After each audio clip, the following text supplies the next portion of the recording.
Bonsoir. Je suis très heureux de vous retrouver pour reprendre les conférences de Traverse ensemble.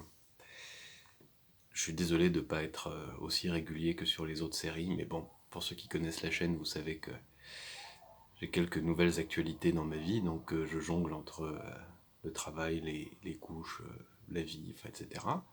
Voilà. Mais en tout cas, nous revoilà partis pour une conférence de Traverse. Et aujourd'hui, le thème c'est la politique à l'échelle de la fréquentation. Juste avant de commencer, je voudrais d'abord remercier du fond du cœur Shadia, qui est donc une auditrice de la chaîne, qui m'a fait parvenir à la Sorbonne. C'est rigolo, le secrétariat qui m'appelle absolument jamais, m'appelle en disant « Monsieur Duclos, vous avez un colis ». Et donc qui m'a fait parvenir du matériel d'enregistrement, ce qui m'oblige deux fois. D'abord, je suis tout plein de reconnaissance, merci infiniment, ça m'a beaucoup touché. Et puis, deuxièmement, ça m'oblige aussi à apprendre à m'en servir. Donc voilà, on va progressivement essayer d'apprivoiser tout ce matériel pour vous offrir des vidéos avec une qualité sonore un petit peu supérieure à celle à laquelle j'ai pu vous habituer auparavant. Voilà. Donc, cette fois-ci, on va revenir à un modèle un peu podcast. Donc, c'est important que l'enregistrement soit de bonne qualité. On commence. Voilà. Je veux vous parler de la politique à l'échelle de la fréquentation. C'est un sujet qui m'obsède depuis des années et qui est une question à la fois discrète et extrêmement centrale à mon sens. Elle est très chère à mon cœur parce que je me suis souvent aperçu que elle était décisive, que c'est elle qui va définir une grande part de ce qui est possible et de ce qui est impossible dans les terrains que je réalise, et pourtant elle est très peu discutée. Voilà. Pour moi, c'est un des points aveugles, l'échelle de la fréquentation de l'anthropologie, de la sociologie et de la philosophie telles que j'ai pu les apprendre à l'université. On va vous enseigner une approche holistique qui considère le tout, la société comme un tout, pour expliquer les comportements individuels. On va au contraire partir de l'individu, avoir une approche dite atomistique ou encore une approche interactionniste qui va chercher à comprendre comment s'organise une scène sociale de l'action, le jeu pour ne pas perdre la face, le jeu de distribution des rôles dans l'immédiateté des relations sociales. Il existe une anthropologie politique qui essaye de comprendre comment les domaines du pouvoir sont engagés.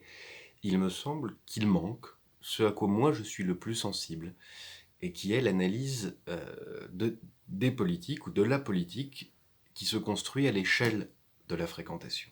Voilà. Alors, notamment parce que, dans le fond, l'échelle de la fréquentation, c'est pour moi le point d'achoppement de toutes les politiques d'ingénierie sociale. L'échelle de la fréquentation, c'est là où tout ce qui est proposé, imposé, ou même adopté par la société est remâché, réinterprété, redigéré, reproduit par la vie quotidienne au niveau local. Donc si on peut admettre que la première ou la plus élémentaire échelle politique est la vie familiale, mes terrains m'ont toujours suggéré que la seconde échelle politique et la plus décisive est bien celle de la fréquentation.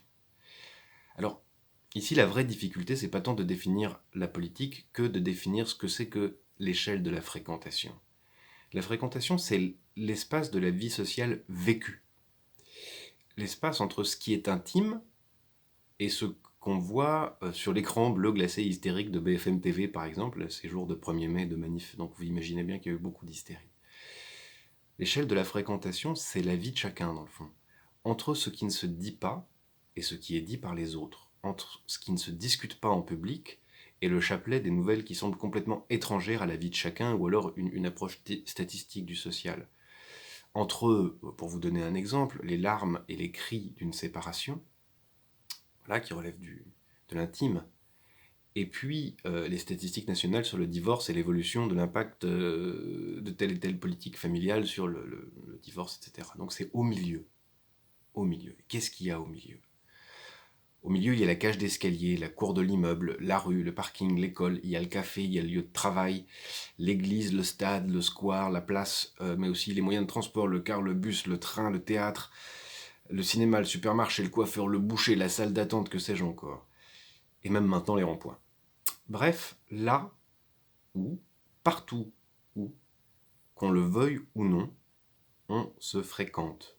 On se fréquente. Faire de la politique à l'échelle de la fréquentation, la plupart du temps, ce n'est pas défendre des positions marxistes, ultralibérales, ordolibérales, gauchistes, conservatrices, anarchistes, réactionnaires. Non. C'est participer, consciemment ou non, à la manière locale de distribuer les richesses, les statuts et de régler les conflits. C'est l'échelle dans laquelle nous sommes tous responsables. Et en même temps, la plupart du temps, inconscients de ce que nous faisons. L'échelle de la fréquentation, c'est l'échelle des gens qui se connaissent de près comme de loin et qui forment les uns pour les autres le décor de la vie quotidienne. Alors là-dedans, on comprend facilement qu'on trouvera le concierge, les voisins, les collègues, les amis, la famille, les commerçants, les gens qu'on croise, mais aussi les animaux, les chiens, les chats, les chevaux, les pigeons, tous ceux sur qui l'on peut compter pour que demain ressemble à peu près à hier et à peu près à demain. Bref, que tout notre monde ait un visage familier et régulier. Voilà. Alors en peuplant le quotidien, en le répétant, ils et elles sont ce qui fait le quotidien, ce qui fait la vie vécue. Que vient faire la politique à cet endroit-là? Eh bien, c'est que ce quotidien change, souvent imperceptiblement, qu'il est différent d'un quartier à l'autre, d'une rue à l'autre, d'un immeuble à l'autre. Et ces changements, parfois imperceptibles, parfois brutaux, changent le visage de la vie, changent la saveur du quotidien, mais aussi directement la répartition des richesses, des statuts, jusqu'au mode de régulation des conflits, d'un quartier à l'autre, d'une rue à l'autre, d'une cour d'école à l'autre, etc., etc. C'est de ça dont j'ai envie de vous parler. Alors, c'est là une évidence que chacun connaît. Hein, que dans tel quartier très bourgeois, on verra encore des maîtres et des valets, que dans tel autre, de telles relations seraient incongrues. À tel endroit, on verra une vraie solidarité autour d'un bien commun. Je sais pas, une source, hein, une bibliothèque, un théâtre, un kiosque, un café, un paysage, une église, une tradition, un savoir-faire, n'importe quoi qui soit un commun. Dans tel autre, aucun collectif ne prendra la défense du commun. Dans tel village, on fera encore l'effort d'aller aider la vieille voisine, même si on l'aime pas, à rester chez elle. Dans tel autre, on apprendra qu'elle est morte en EHPAD dans la presse régionale. Dans tel pays, on prendra le temps, quand je dis pays, hein, c'est toujours 20 km sur 20 km, enfin, dans telle zone de fréquentation, on pourrait dire dans tel endroit où on est des gens comme nous, alors que ceux d'à côté, c'est des gens pas comme nous. Donc dans tel pays, on prendra le temps d'adopter le nouveau venu à travers des petits rites d'intégration. Dans tel autre, on fera discrètement brûler sa propriété. Dans tel quartier, on trouvera du boulot aux gamins qui n'en trouvent pas. On trouvera des petites tâches qui permettront de ne pas en faire un risque pour le quartier. Dans d'autres quartiers, on verra les enfants comme un problème effrayant. Dans telle rue, les femmes ne pourront plus marcher librement. Dans telle autre, personne ne permettrait une telle police des mœurs. Ici, un squat ressemble à une annexe de la mairie disposée pour l'usage de tous. Là, il ressemble à un fond de cendrier comme un ultime sas avant ou après la rue. Ici, on s'insulte, on surveille, on s'épie, on se menace. Là, on se respecte. Ici, on manifestera devant la mairie parce que un DRH mal avisé a fait licencier une cantinière brisée par le travail jusqu'à ce qu'elle soit réembauchée et dédommagée. Là, on la laissera brisée, ruinée et sans recours. Ici, le capital culturel sera partagé, là, il sera jalousement gardé. Vous voyez qu'on engage des éléments extrêmement importants dans ce qui ressemble à le cours normal des choses. On ne voit pas l'institution de cet ensemble de normes partagées implicitement et qui forment réellement, finalement, un ordre politique local, mais qui ressemble plus au cours normal des vies quand on habite là. Pour aller trop vite, on pourrait dire que la seule échelle institutionnelle qui corresponde à l'échelle de la fréquentation est celle des petites municipalités, hein, là où le maire peut régulièrement prendre un pot avec ses administrés au PME du coin, venir à l'école, connaître les enfants, connaître les parents. Dans une telle municipalité, le maire n'administre pas ses administrés, c'est absurde de parler ainsi. Il vit avec eux, et il est utilisé par eux d'ailleurs, et tâche d'être le chef d'orchestre de la vie quotidienne, mais il demeure le jouet de la civilité locale, des histoires, des manières de faire, des manières de penser locales. À mon sens, la politique à l'échelle de la fréquentation, c'est aussi ce que nous encapsulons dans nos manières de faire, de dire, d'engager la conversation, bref, dans l'art de vivre la vie quotidienne à l'échelle locale. C'est ce que nous encapsulons dans notre civilité, dans notre cordialité, dans notre convivialité, qu'on peut ou pas, entretenir et développer dans chaque endroit où l'on vit avec d'autres. Alors je vous vois venir là de quoi il nous parle à la fin. Il nous faut maintenant des exemples concrets. Donc reprenons nos chemins de traverse et promenons-nous dans le pays. Alors on va, je sais pas d'où vous partez, mais enfin nous allons prendre notre temps. Et on va commencer par peut-être de manière un peu absurde pour démontrer que chacun dispose d'exemples. J'ai envie de partir du lieu où j'ai passé mon enfance, dans le 12e arrondissement de Paris. Après on partira à Blaye, après on ira dans plein d'autres endroits, mais on va commencer par le 12e arrondissement de Paris. Alors j'ai grandi dans une espèce de maison-appartement biscornue du 12e arrondissement, dans un ancien atelier de ce quartier d'ébénistes. Sous le salon, il y avait la scie d'un menuisier, par exemple, et sous ma chambre, il y avait l'entrée de Monsieur Christoffel. Toujours adoré ce nom de famille. Et entre les deux, le tout petit appartement d'une dame, très pauvre, qui vivait dans une pièce unique, mal isolée, dans des conditions d'hygiène qu'elle avait du mal à maintenir à flot. Elle vivait là, seule, avec son fils, dignement, mais sur les bords d'une misère absolue. Les voisins et la copropriété de l'immeuble s'étaient comme ligués pour que discrètement, sans trop de bruit, on s'assurât de l'intégrité de cette dame, qui, en chassant à coups de tatane un propriétaire indélicat venu la menacer d'expulsion, qui, en s'arrangeant pour qu'elle n'ait pas à payer les charges, qui, en fulminant férocement contre tout gamin du coin se laissant aller à une blague raciste parce que son fils était métis, ou méprisant la pauvreté de ce foyer. Ce faisant, à bas bruit, cette petite famille a pu garder son domicile, sa vie, son quotidien, et ne pas basculer dans d'autres souffrances. Et le courage de cette dame et de son fils n'ont pas été écrasés par une violence sociale banale. Contrairement à la chanson de Brassens, dans ce quartier populaire qui s'embourgeoisait, les bandes d'enfants, et notamment les enfants de bourgeois là-dedans, mais enfin, les bandes d'enfants, riches et pauvres mélangés, pouvaient aller jouer chez les enfants de la prostituée, sans s'en moquer. Dans l'immeuble d'en face, passer du loft des parents publicitaires au taudis ou à la chambre d'hôtel un peu borgne, de la librairie Bobo au refuge des clochards derrière la première écluse du canal Saint-Martin. Ce n'était pas un havre de paix, ce n'était pas du tout le paradis, mais une suspension provisoire et très limitée de la violence sociale entre les enfants. Et puis des formes de solidarité inattendues entre adultes. Dans ce quartier, dans ces quelques rues, pour une période donnée, la violence sociale, la brutalité des inégalités, l'absurdité du racisme étaient comme atténuées, domestiquées. Ce n'est pas qu'il n'y ait pas eu de violence, il y avait de la violence sociale. Mais la violence déployée était bien celle de ce quartier, elle lui était propre. Bon, avec ça, en amont, en aval, il faut voir que c'est un quartier mobilisé autour de la commune d'Aligre, autour, par exemple, de la défense de l'école primaire qui avait été sauvée. Bon. Je voulais juste partir d'un exemple très personnel dans l'idée peut-être un peu absurde que si je suis capable de le faire, tout le monde peut le faire. Tout le monde peut retrouver dans son enfance ou dans sa vie actuelle des politiques qui se jouent à l'échelle de la fréquentation.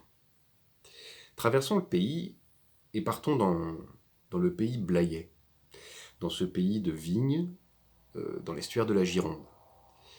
Nous sonnons à la porte de Monsieur N, qui a 96 ans. Je l'appelle Monsieur N pour garantir son anonymat. Il vit à Anglade. D'ailleurs, il n'a plus 96 ans depuis que je l'ai interviewé. Il vit à Anglade. Sa femme, sa fille et lui-même vivent dans un grand corps de ferme de plein pied, dans les faubourgs d'Anglade. Monsieur N est agriculteur en retraite. Sur le papier, en retraite, virgule, sur le papier, virgule, parce qu'il travaille encore en réalité à 96 ans. Et c'est sa caisse de retraite, la MSA, qui m'envoie pour savoir quel service sa caisse de retraite pourrait lui rendre.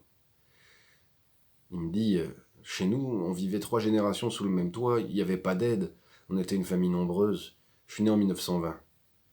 Partant de là, Monsieur N, qui aide sa femme et sa fille, hémiplégique, 62 ans, considère toute aide comme formidable, comme miraculeuse. Cette avancée sociale, c'est quelque chose que mes parents n'ont pas connu, me dit-il, à propos de sa caisse de retraite. Inversement, enfant de famille nombreuse, il trouve que son rôle d'aidant est naturel. Il a beaucoup reçu, il est normal pour lui de donner. Il aide sa femme qui perd un peu la tête et la mobilité, ne peut plus sortir de chez elle, vous imaginez comme il faut l'aider, et sa fille qui est hémiplégique. Et puis aussi un de ses fils, il a 2 fils. Un de ses fils qu'il a initié aux formes anciennes de techniques agricoles, d'autres diraient bio, et aux anciennes pratiques sociales qui les rendent possibles, d'autres diraient peut-être collaboratives, pour sauver ce qui reste de son exploitation. Le soir, M. N couche sa fille, sa femme. « Rendez-vous compte, me dit sa femme. Il est plus vieux que moi, et il me couche, nous dit sa femme, avant de répéter la formule indéfiniment comme possédée par la puissance de la phrase. M. N parle de tout cela avec simplicité et sans aucune forfanterie. Il décrit quelque chose comme un sacerdoce accepté sans amertume. Il ne se plaint pas de sa situation financière, bien qu'elle soit extrêmement difficile. C'est comme ça, c'est la situation des agriculteurs. Mais je me rends compte aussi, c'est pareil pour les artisans. Monsieur N, à 96 ans, et fait un très grand jardin. Il me dit, pour moi ce jardin c'est comme un médicament. C'est ce qu'il a toujours aimé faire. C'est une activité qui le lie directement à son fils et à ses voisins. On peut aussi faire l'hypothèse que les temps de travaux au champ lui permettent de s'offrir des moments de répit interrompant la demande perpétuelle d'aide et d'attention de sa femme et de sa fille.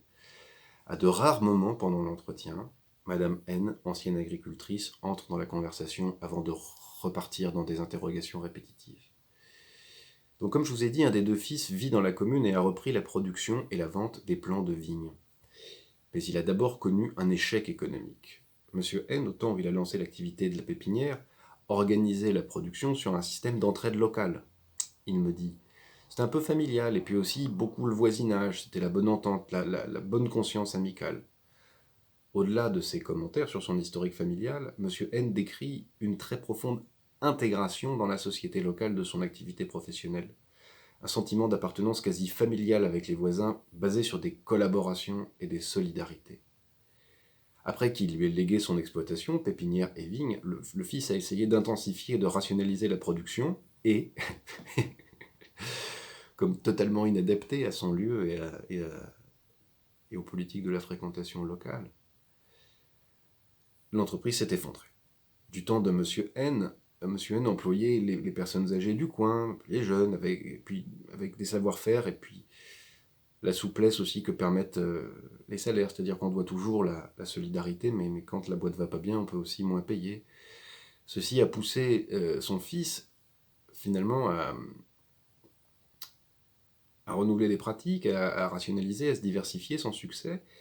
Ce qui fait qu'il est revenu, grâce à l'aide de son père, à une agriculture biologique, mais aussi à une écologie locale et sociale qui correspond à ce que j'appelle une politique à l'échelle de la fréquentation. Monsieur N résume beaucoup plus simplement, il dit finalement, c'était l'ancienne manière. Son fils s'est occupé, à partir de là, des affaires techniques, et on pourrait dire ce qui relève de l'industrie agricole, et puis Monsieur N, lui, s'est occupé du savoir agricole. Il a pu remonter l'affaire. Monsieur N parle de leur nouvelle collaboration avec émotion, louant les connaissances exceptionnelles de son fils, et ne mentionnant les siennes qu'avec parcimonie. Je me rends compte au cours de l'entretien que Monsieur N nous parle de la totalité de sa famille, grands-parents, parents, fils, belle-fille, études des petits-enfants, arrière-petits-enfants, profession des neveux, des nièces, idem pour les voisins. Toute cette petite famille, tout ce petit corps social passe régulièrement lui rendre visite. Et il me dit, j'ai de la visite, mais pas d'aide. Ça passe, ils viennent, ils sont bien élevés, ils sont pas sourds, donc j'ai des bons contacts. La ferme et la propriété de Monsieur N sont entourées par des terrains possédés par ses fils ou petits-enfants, par ses voisins, qui sont aussi des amis et des collègues. Il finit par décrire comment on pourrait aider ses enfants, à aider ses petits-enfants. Bref, il continue dans une espèce de chaîne de solidarité. C'est-à-dire que s'il consent, après 1 heure d'entretien, à s'enquérir des services dont il pourrait bénéficier, c'est dans l'idée de soulager ses enfants, ou plutôt, s'il devait perdre son autonomie, de ne pas peser sur leur vie. Il me dit: étant tout jeune marié, j'étais habitué à travailler en famille. Étant une famille nombreuse, mon père a acheté une grande ferme pour qu'on puisse y travailler. Puis j'ai acheté une parcelle pour la pépinière et j'ai reçu de l'aide, beaucoup d'aide. Comme c'était un travail de femme, il y a plein de jeunes femmes qui sont venues me donner la main. Puis c'est un voisin pépiniériste qui m'a donné les premières boutures. Je sais pas comment j'ai payé toute cette aide. Enfin si, en fait, il le sait, mais il le dira pas. Il la paye en la redonnant aujourd'hui. Toute la communauté autour de lui a mis le pied à l'étrier, c'est ce qu'il fait aujourd'hui avec son fils et ses plus jeunes voisins. Il ne semble pas réellement comprendre la logique de la caisse, du reste à charge, de cette solidarité très éloignée de lui. Il ne comprend pas la logique des plans d'aide que sa caisse de retraite lui propose. Il se contente d'avoir des bons rapports avec les gens qu'il aide, avec ses voisins. Ils sont super sympas. Très dubitatif quant à la possibilité d'obtenir réellement plus d'aide s'il en demandait. Bon, il est pauvre, certes, mais cela ne regarde sûrement pas un passant comme moi, quand bien même je lui indiquerai des manières d'obtenir des droits auprès d'une caisse qui est bien lointaine pour lui. À propos des technologies, il dit ceci. Technologie que lui propose sa caisse de retraite. Moi qui ai vu le téléphone point par point, le télégramme, le morse, je suis émerveillé quand je vois tout ça. Émerveillé, certes, mais sûrement pas prêt à s'équiper de bidules qui viendront bouleverser le quotidien des siens. Il n'a pas vieilli, il n'a pas suivi son siècle. Il me dit: je suis dans ma 97e année, mais j'ai l'impression qu'hier j'allais encore à l'école. Pendant toute la durée de l'entretien, la fille de M. N fait des cris d'oiseaux, de cochons et autres animaux au bruit de bouche. Pour bénéficier d'un peu de calme durant l'entretien, je prêterai à cette femme de 62 ans mon téléphone portable pour qu'elle puisse jouer avec, ce qui fait grincer M. N. Voilà à quoi servent les nouvelles technologies: à faire taire, à bâillonner sa fille, sans affection, sans se fatiguer. Ici, on voit qu'avec ses voisins et sa famille, M. N a reconstruit un ordre du monde très local, impliquant une relation harmonieuse à l'environnement, à sa famille, aux voisins, au travail. C'est un exemple, je crois, qui se passe de commentaires de politique de la fréquentation.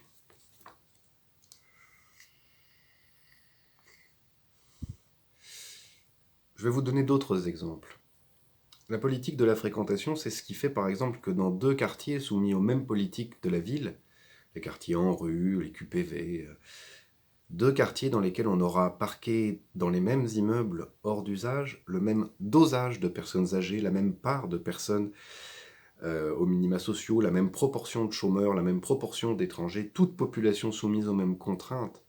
L'une sera un lieu invivable, la somme des peurs, des craintes, des haines recuites entre des gens qui se font peur, qui deviennent incapables de se dire bonjour, et que l'autre, dans les mêmes immeubles décrépits, avec les mêmes populations, dans la même ville, mitoyen, sera hospitalière. Parce que dans un cas, toute civilité, tout art local de la politesse, tout rituel, tout lieu de convivialité, toute occasion de convivialité ont disparu, et dans l'autre cas, on en aura pris soin. J'aurais même envie de vous dire les mêmes associations, les mêmes bailleurs sociaux, enfin tout pareil. Hein. Bon. Alors,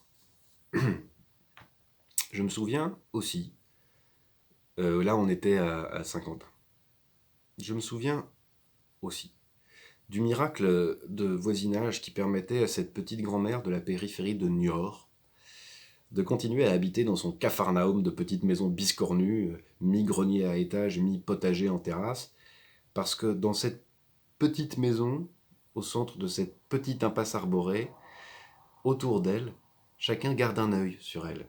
Chacun donne la main pour lui donner le droit de vivre selon son goût, sans rien demander en retour que de bénéficier du spectacle encourageant de cette vie harmonieuse et miraculée. Qui pourra jamais encadrer dans une politique nationale du maintien à domicile ces arts de vivre singuliers ? On peut trouver des comparables, on peut faciliter la vie de ces gens-là, mais on peut surtout ne pas les entraver. Mais systématiser, c'est impossible, on ne peut pas reproduire à l'identique. La politique de la fréquentation, c'est peut-être aussi cela, ce qui, par essence, résiste à la réplicabilité. Parfois, ce sont des alliances de vieux os qui font ces petits miracles collectifs comme celles que j'ai pu observer dans les lacets de l'Armançon au bas de ce mur en ossois. Parfois, ces collectifs d'habitants entrent en résistance contre la grande industrie, comme ces réunions secrètes d'habitants de Saint-Pierre-de-Chartreuse dans un café du Pianolet. Vous savez, c'est le café où on va lors du festival de la Vache d'Érins, pour organiser, en secret, la fermeture de la station de ski de Saint-Pierre-de-Chartreuse, qui les ruine, et puis ils ruinent leur qualité de vie, ils ruinent les caisses de la commune. Bon. Les politiques à l'échelle de la fréquentation sont parfois moins drôles, moins jolies. Je me souviens d'un vieil homme à Sainte-Marie-du-Lac, détruit à force de travail et de dettes, agriculteur blessé de toutes parts, avec des cicatrices dans les yeux, des dents pourrissant, une hanche en vrac. Certes, le village s'organisait pour lui donner, qui un peu de travail aux écuries, qui du bois à couper, qui un coup de voiture pour qu'il puisse faire ses menues courses. Mais personne ne l'aurait sorti de la dette, personne ne l'aurait relevé. Inversement, personne ne l'aurait laissé mourir de faim ou d'indignité. Étrange solidarité construite là, presque inconsciemment. Je me souviens de sa voisine d'en face qui le laissait venir passer ses coups de fil ou qui répondait aux coups de fil pour lui. Voilà, elle lui rendait ce service et puis de temps en temps elle l'amenait aux courses, mais rien de plus, rien de moins. Parfois, les politiques à l'échelle de la fréquentation se subliment. Elles s'expriment en quelque sorte au-delà d'elles-mêmes, au-delà du travail des partis et des syndicats, par exemple, quand une usine, une commune, un territoire se lève et se rassemble dans un combat commun, comme à Longuevie, ou chez les Lippes. Écoutez quelques émissions, par exemple, de la radio Lorraine Cœur d'Acier, il y a des archives qui viennent de sortir pour en prendre conscience. Dans un squat, dans une zone à défendre, il y a des politiques conscientes menées à l'échelle de la fréquentation. Quand dans une rue, un pâté de maison, un quartier, un code d'honneur s'institue, une manière de surveiller les voisins, une manière d'insulter, de harceler ou de siffler les filles qui passent, c'est encore une politique de la fréquentation. C'est pas drôle, mais c'en est une. Quand un collectif local se constitue pour faire cesser ces discriminations et ces agressions, là encore, il s'agit d'une politique à l'échelle de la fréquentation qui impacte fortement le droit de vivre, les statuts, les dignités, le droit de se mouvoir, le droit d'exister en réalité, et puis de vivre là. Bon. Parfois, les politiques à l'échelle de la fréquentation ne se laissent pas reconnaître. Alors, vu que c'est jour de manif, je vais vous en citer une qui n'a pas été reconnue dans les médias. Lors des manifestations dites des Gilets jaunes, un émoi médiatique est né lorsque des manifestants ont scandé face à des policiers, d'abord rejoignez-nous, ne vous suicidez pas, et puis à force d'être violentés, on a inversé la formule et on dit suicidez-vous, ne nous rejoignez pas. Non. On est passé donc de rejoignez-nous, ne vous suicidez pas à suicidez-vous, ne nous rejoignez pas. De manifestants à l'adresse des policiers. Bon. Comment je l'analyse? Il faut bien voir que manifestants et forces de l'ordre sont devenus, à force de manifestations successives, des familiers. Ils se fréquentent en quelque sorte. Ils se frottent même. Ils se connaissent parfois même personnellement. Cette familiarité presque corporelle, cette fréquentation crée des déformations. Matériellement, ce qui se passe, c'est que des gens qui souffrent viennent revendiquer de moins souffrir et sont réprimés par des gens qui souffrent. On pourrait dire d'ailleurs, des gens qui souffrent de leur travail viennent revendiquer de moins souffrir de leur travail et sont réprimés par des gens qui souffrent de leur travail. Vous voyez là où se fait le parallèle, même si limiter les manifestations des Gilets jaunes à des revendications sur le travail est malhonnête, puisqu'évidemment la participation, le RIC, la représentation, enfin, c'est aussi évidemment puis le pouvoir d'achat, et puis la légitimité de l'impôt. Bref, pas changer trop de sujets. Donc on revient à ça, il y a des gens qui se mettent à dire « rejoignez-nous, ne vous suicidez pas, suicidez-vous, ne nous rejoignez pas, etc. » Bon.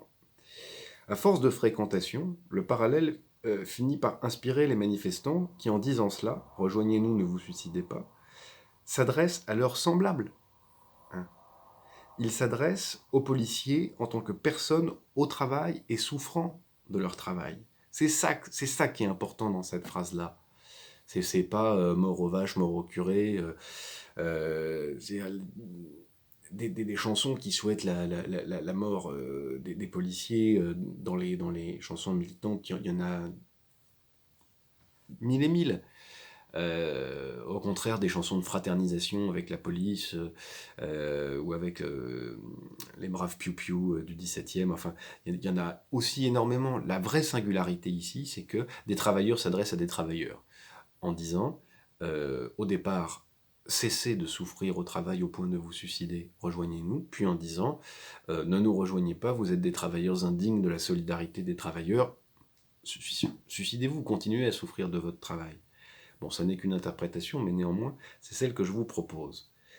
On pourrait traduire par vous qui êtes comme nous, soyez des nôtres, et puis vous qui êtes comme nous et qui ne voulez pas d'aide, crevez de ce que vous nous imposez.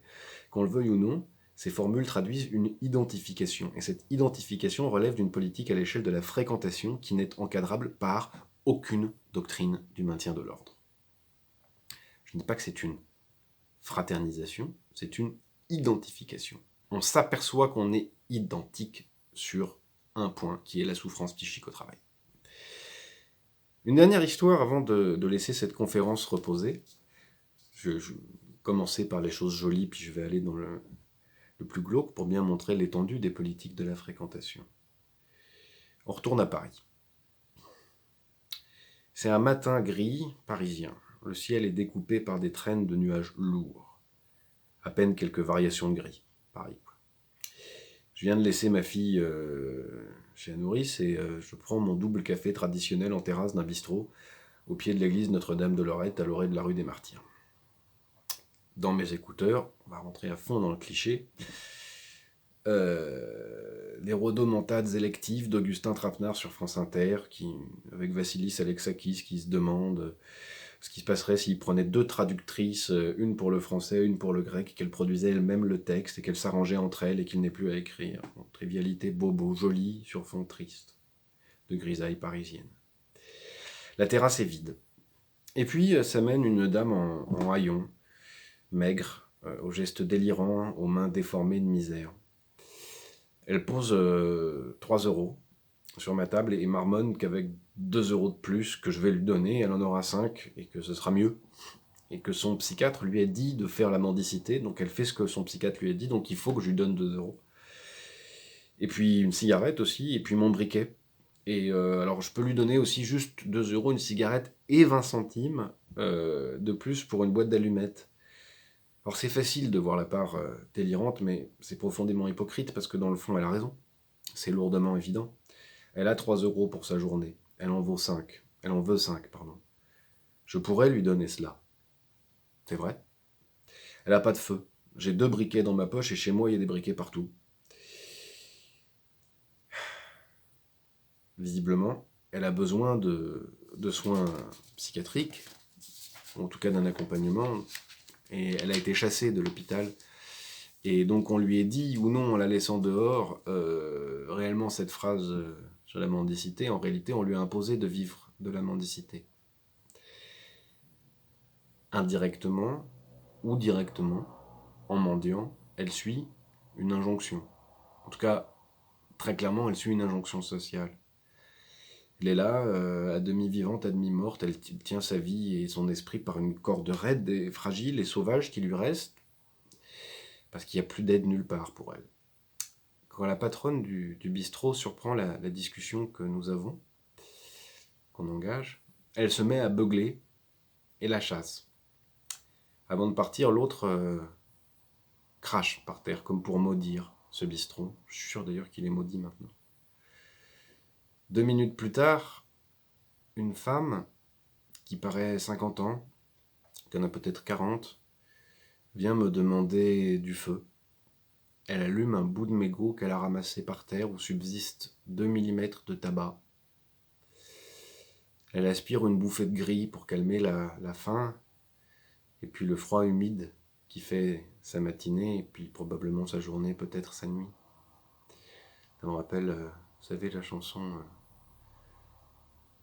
du gris que dans mes pauvres doigts, je me roule, c'est fort, c'est acre comme du bois, ça vous saoule.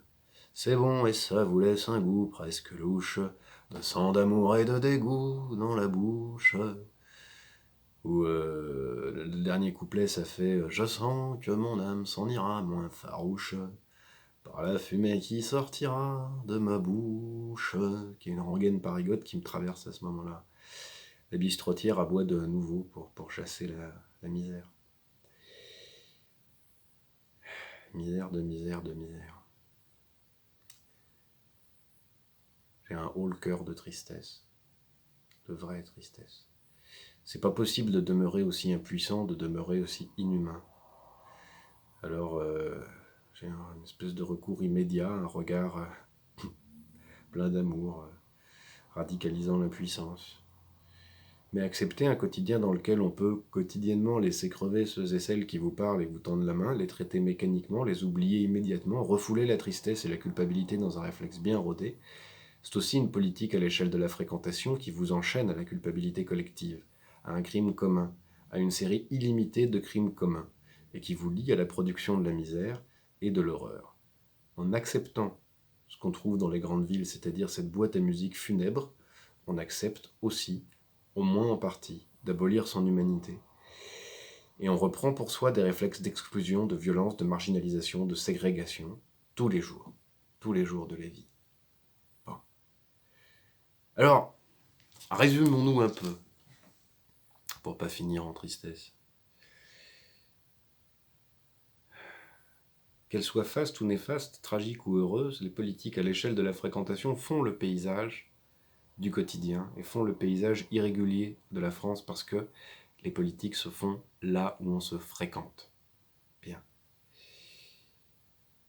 C'est aussi une part du souverain qui s'exprime là, parce que c'est aussi la manière dont on construit nos vies ensemble. On exerce le pouvoir. Bien. Quand la fameuse fin du monde, la fameuse catastrophe sera consommée, quand nous aurons détruit jusqu'au plus profond de ce qui nous entoure, c'est ce qui restera. Nos civilités, nos cordialités, nos convivialités, nos manières de faire cité, de faire culture et de faire monde à l'échelle où nous nous fréquentons. Nos manières d'être solidaires ou pas, nos manières de nous tenir, nos petites manières de faire monde commun à l'échelle de la fréquentation, pour le meilleur et pour le pire. Bon. Bonus. Je vous propose une question accessoire en 1 minute. Est-ce qu'on se fréquente ou est-ce qu'il y a des politiques à l'échelle de la fréquentation sur Internet ? Vous avez 1 minute. Bien. Alors moi, je vous propose un bout de réponse. Je dirais que oui, il y a des politiques de la fréquentation sur Internet, mais moins. Oui, mais moins. Voilà, oui, parce qu'il y a de la fréquentation sur Internet, moins parce que le média prédomine et qu'il n'y a pas de relations immédiates, directes. Tout passe par l'outil technique. Peut-être qu'il y en a plus sur les plateformes de libristes, puisque les règles de la fréquentation se négocient directement et ouvertement, mais néanmoins, il y a toujours cette séparation par l'outil, par l'abonnement, par l'absence de capacité à inventer complètement le média, la forme, le support de la rencontre. Et d'ailleurs, souvent, les communautés Internet se rencontrent par ailleurs dans des cafés, dans des forums, ou dans des tas d'autres choses. Voilà. Bon, et j'espère que on s'est bien promené ensemble et que j'ai su vous embarquer un peu avec moi dans cette traverse. Les 2 conférences qui suivront, je sais pas laquelle je ferai en poursuivant. Je vous souhaite des excellents jours à venir. Je sais pas très bien quand est-ce qu'on se reparle, mais a priori, ça sera d'ici 1 semaine ou 2. D'ici là, force et honneur, je salue tes joies. Et puis tout ça. Ciao.